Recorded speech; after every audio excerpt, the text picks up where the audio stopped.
Hello friends, welcome back to my channel. তো বন্ধুরা, এখন আমরা কথা বলবো ভানুপ্রিয়া ভূতের হোটেলের টিজারটা নিয়ে, যেটা আমাদের উইন্ডোজ প্রোডাকশন হাউসের আপকামিং ছবি। 23শে জানুয়ারি ছবিটা মুক্তি পাচ্ছে। প্রথমত ছবিটাকে 25শে ডিসেম্বর মুক্তি দেওয়ার কথা ছিল, বাট মেকার্স নিজেরাই আর কি সিদ্ধান্তটা নিয়েছেন এবং ছবিটাকে তারা পোস্টপন করে আর কি 23শে জানুয়ারিতে মুক্তি দিচ্ছেন।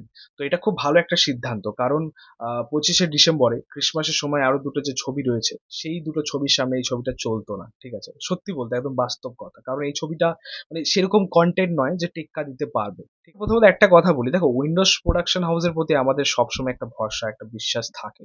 তাদের একটা ছবি ওয়ার্ক না করলেও তাদের আগামী ছবি ভালো হবে, এই বিশ্বাসটা সবসময় এক কাজ করে কিন্তু তাদের প্রতি। বাট আনফর্চুনেটলি ভানুপ্রিয়া ভূতের হোটেল এখনো পর্যন্ত সেই এক্সপেকটেশনটা বা প্রত্যাশাটা পূরণ করতে পারেনি আমার কাছে। এই ছবির প্রথম গান মুক্তি পেয়েছিল, একটা পার্টি সং, অনুপম রয়ের গানটা। সেই গানটাও একদমই ওয়ার্ক করেনি, খুব বাজে হয়েছে আর কি গানটা। তারপরে এই যে টিজারটা ড্রপ করলো, এটা কেমন টিজার হয়েছে! এটা হরর সিনেমা কম, এটা কমেডি সিনেমা বেশি লাগছে। দেখো, সব থেকে বড় কথা, আমাদের ইন্ডাস্ট্রিতে, বাংলা ইন্ডাস্ট্রিতে হরর ছবি খুবই কম হয়, এটা তোমরা সকলেই জানো।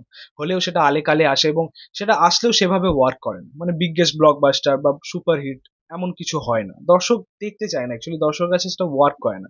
কারণ দর্শক হরর ছবি বেশিরভাগ বলিউড থেকে দেখতে চায় বা সাউথ থেকে দেখতে চায়। বাংলার হরর ছবিতে মানে ওই রিয়েলিস্টিক ব্যাপারটাই আসে না। ঠিক আছে, মেকার্সটা সেরকম প্রোভাইডই করতে পারে না। এটা এটা অ্যাকচুয়ালি এখানকার একটা মানে খামতি বলতে পারো। ঠিক আছে, তবুও এই ছবিটা নিয়ে সেই জায়গায় একটা মানে এক্সপেকটেশন কাজ করছিল, একটা আশাবাদী ছিলাম আর কি ছবিটা নিয়ে, ভানুপ্রিয়া ভূতের হোটেল। যে উইন্ডোজ প্রোডাকশন হাউসের ছবি, ভালো কিছু হবে, তারা তো ভালো কাজই করে। বাট সত্যি বলছি, এই টিজারটা কিন্তু আমার কাছে একদম ওয়ার্ক করেনি। এই টিজারটার মধ্যে হরর এলিমেন্টস আমরা খুবই কম পাচ্ছি, কমেডি এলিমেন্টস বেশি পাচ্ছি। ভাবুন তো, একটা হরর ছবিতে এই মুহূর্তে দাঁড়িয়ে একটা মাছের নিমেষে কঙ্কাল হয়ে যাচ্ছে, বা একটা মানুষের নিমেষে কঙ্কাল হয়েছে, মানে এই ট্রানজাকশন এই সময় দাঁড়িয়ে এরকম এডিটিং বা এরকম হরর এলিমেন্টস ওয়ার্ক করে, দর্শক কি সেটাকে একসেপ্ট করবে? আমার তো মনে হয় না যে দর্শক এই ছবিটাকে নেবে আর কি। ঠিক আছে, এর থেকে ভালো দর্শক অঙ্কুশ হাজরা যে আপকামিং ছবিটা আসছে সেটা এনজয় করবে। আমরা এই টিজারটার মধ্যে দেখতে পাচ্ছি একটা হোটেল রয়েছে, একটা ভৌতিক হোটেল, ভানুপ্রিয়া ভূতের হোটেল। যে হোটেলকে কেন্দ্র করে এই ছবির গল্পটাই করবে, মানে যে হোটেলটার মধ্যে চেক ইন আছে বাট চেক আউট নেই। যারা যারা সেই হোটেলে ঢুকছে তারা আর বাইরে আসতে পারছে না, তাদের সঙ্গে ভৌতিক কিছু কাজকর্ম চলছে, কাজকর্ম হচ্ছে আর কি, সেটা আমরা টিজারটার মধ্যে দেখতেই পাচ্ছি। তো এরপর গল্পটা কি হয়, গল্পটা কোন দিকে এগোয়, সেটা হচ্ছে দেখার। বাট এখনো পর্যন্ত আমি এটাই বলবো যে এটা জাস্ট টিজার লেভেলের কাজ। ঠিক আছে, সিনেমা এখনো বাকি আছে। ছবিটা নিয়ে, ভানুপ্রিয়া ভূতের হোটেল ছবিটা নিয়ে কিন্তু সেরকম হাইপ আমরা দেখতে পাচ্ছি না, সেরকম বাজ আমরা দেখতে পাচ্ছি না। কারণটা কি? এর একটা অন্যতম প্রধান কারণ হচ্ছে এই ছবির কাস্টিং। এই ছবিতে সেরকম কাস্টিং নেই, কাস্টিংটা আমার খুব একটা ভালো লাগেনি।